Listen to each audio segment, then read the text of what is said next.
Magandang hapon sa inyong lahat. Magandang hapon po, Ginang Falcon. Okay, magsiupo. Salamat po.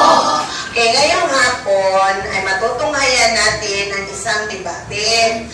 Ito ay isa sa aming requirements as Guru Scholar Batch 6. Okay, with the theme, Gearing Up Responsible and Outstanding Teachers in South Asia for the 21st Century.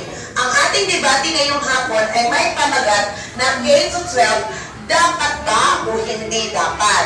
Makinig kayong mabuti dahil pagkatapos na ipalabas nila ang kanilang mga rason, ang kanilang mga saloobin, ang kanilang mga nasa isip, ay nasa sa inyo ngayon ang pagdidesisyon kung ano ang nasa kaloob-looban nyo. Yan ay makagawa na kayo ng isang opinion o isang desisyon kung dapat ba natin ipasatupad ang K-12 o hindi ba dapat. Naintindihan? Okay, umpisahan na natin.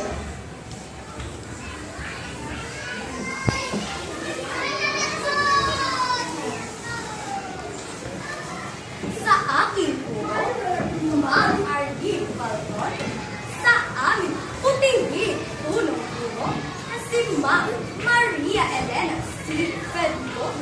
Sa ating mga kaklase, magandang hapon. Magandang hapon po. Sa hapon ito, ating matutunghayan ang debate ng dalawang bulan. Ang kalalakihan ang magsasabing hindi dapat. Ang kababaihan naman magsasabing dapat sa pamagat na K-12 curriculum dapat o hindi dapat. Ang K-12 curriculum matulog sa ating dapat. Isang sistemang pag-edukasyon tungkol sa pagbabago. Din kalidad na karunungan, dito'y matatamo. Dibidad ng Pilipino sa K-12 mabubuo. Ngunit sa bawang alilay, meron suliranin. Di lahat ng Pilipino ay sold out dito. Dagdag 2 taon, ikangay sakit ng ulo. Ayon sa paniniwala ng ilang mamamayang Pilipino. Upang formal na umpisahan ang debate ito, pinanyayahan ko ang mga kalahok na magsitayo at magpakilala sa sarili. Magandang hapon mga kapatid. Ako po si Emily Marlin para sa Hilda. Magandang hapon din sa mga. Ako po si Richie B. Tagaw Jr. para sa Hindi Dapat. Magandang hapon si Ate. Ako si Tayo. Para sa Hindi Dapat. Magandang hapon sa inyong lahat. Ako po pala si Gisama Rimong Ahurang para sa Dapat. Magandang hapon po sa inyong lahat. Ako po si Mylene B. Dizon para sa Dapat. Magandang hapon sa inyong lahat. Ako po si Jocelyn A. Yanieres para sa Dapat.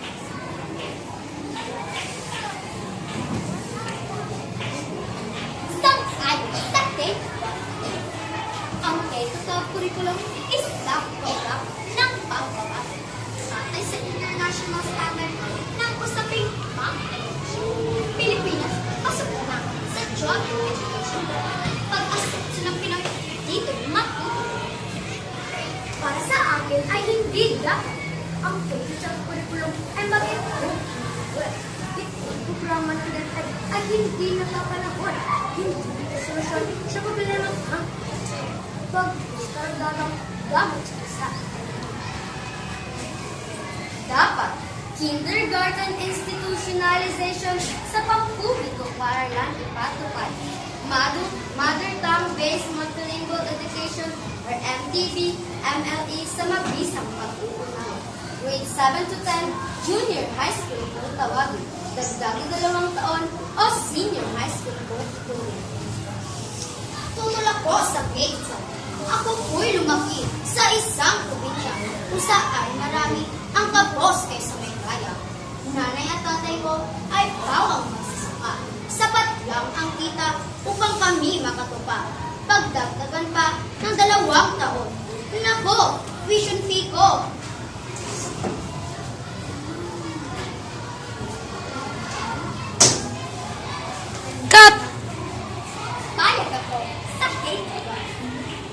edukasyon ay para sa pangarap ng magulang sa kanilang anak. Sa ito, trabaho abroad hindi kailangan. Tulad ng Europe, East Asia, America, at travel education program ang agad sa kanila. Para sa akin, hindi dapat. Pag-ihirap nila ay madagdagan. Isipin mo, 2 taon na yun. Muli na sa 2 tao sa tulong ng ngayon. Kaya ito ay magastos sa kante, gobyerno, at higit magastos sa kante. Payag ako sa Ketron, ang edukasyon ay isang puhunan sa magandang kinabukasan. Investment sa mga anak na tayo ang makikinabang. Kung ikaw nasusayangan para sa magiging puhunan, huwag ka na lang mag-aral o aking tutulong. Para sa akin ay hindi dapat. Mga kaibigan, huwag kayo magpabulag sa kalaban kong gawa. Ang kulitsaw ay hindi solusyon sa magbabang edukasyon. Ang nararapat ay tingin ng kalidad ng mga guro natin. Sang-ayon ako. Ang programang ito ay pinustusan ng pamalaan. Mga classroom, gusali, aklat at laboratory at inilaan. Masiguro lamang na sa edad ng 18, skilled worker na, pwede ka nang kumita. Tutol pa rin ako sa K-12. Isipin mo na lang, magandang katuwali. Mag-aaral ka ng mababang panahon. Ngunit guru'y hindi trained at competitive. Ha! Ang K-12 ay hindi napapanahon! Dapat lang ang K-12. Sa Hunyo 2016, magsisimula ang pambansang senior high. Maraming vocational courses ang nakaantabay. Hasain ang kakayahan sa tulong ng investment. Kapag nakapasa ka, makakapagtrabaho ka na. Return of investment, ikaw nga, sigurado na. Para sa akin, hindi dapat. Tama ka ba? Oo, nang bumula-bula ka na. Ako'y babalik sa konsepto at kalidad ng sirwito. Di ba ang matataas ang mga kapres sa tingnan mo, nagawa pa ng mas malaking problema ito. Isa pa, anong bang kulang ang silid o kuha na eskwelahan?